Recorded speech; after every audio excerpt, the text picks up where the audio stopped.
Okay, you're fully Torin. And this is cause numbers 25 DCCR 0974 and 25 DCCR 1152. Mr. Torin was previously in court, entered pleas of guilty to attempt to commit theft of property. It was enhanced to a second degree because of priors, and then evading arrest or detention with the vehicle, also enhanced to a second degree. I've received the pre-sentence report, and the agreement was for a cap of 20 years.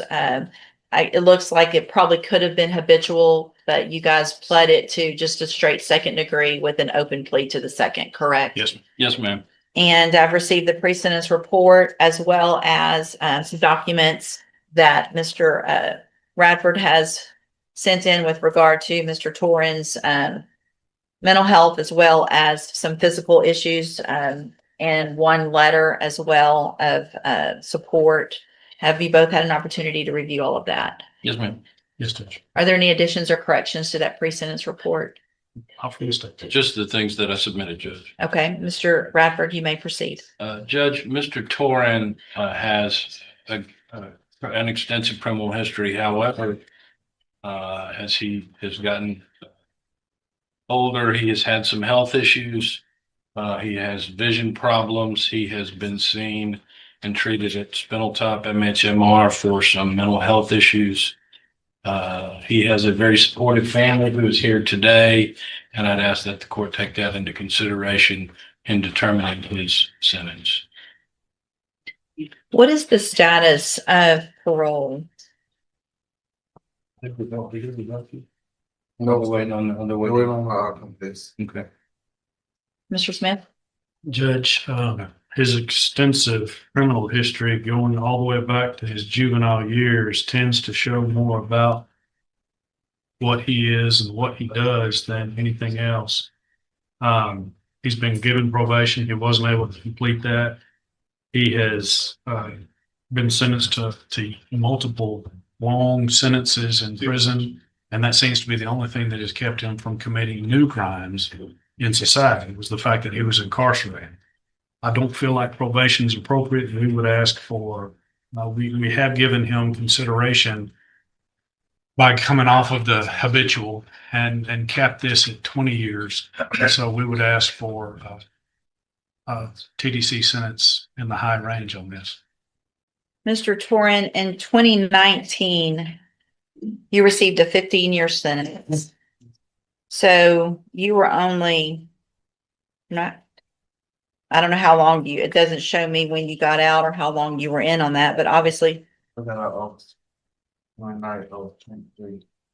you got out in 2023, and less than 2 years later, you've got 2 more felonies, which add up to your 11th and 12th felony offense.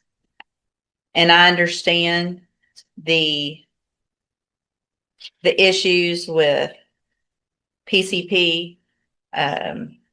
It looks to me like that's more of an issue than anything else. I understand there's some mental health issues, but you as a grown man have had every opportunity to get help and try to get in TDC, out of TDC, to live your life outside of prison, and you've chosen not to do that. I mean, your only time clean is when you're in custody. That's what you told the person doing that substance abuse assessment.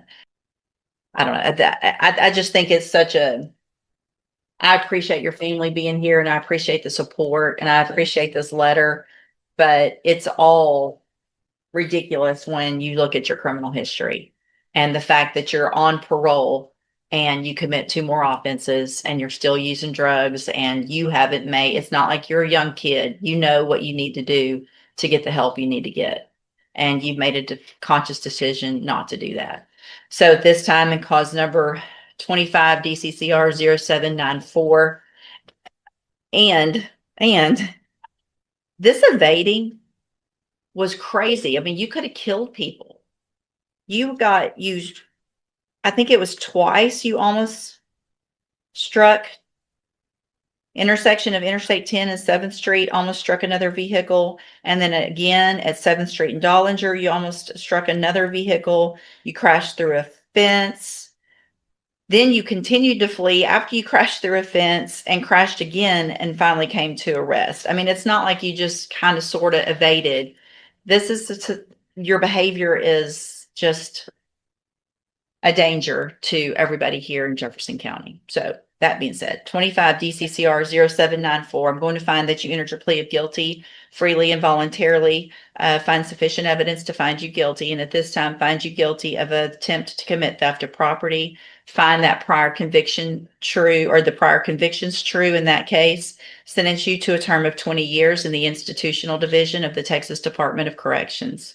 And cause number 25 DCCR 1152, find also sufficient evidence to find you guilty, and at this time find you guilty of evading arrest or detention with the use of a vehicle. Find that prior conviction true, sentence you in accordance with your agreement to a term of 20 years in the institutional division of the Texas Department of Correction. You will receive credit on each of these sentences for any time that you've been in custody that the law gives you the right to receive.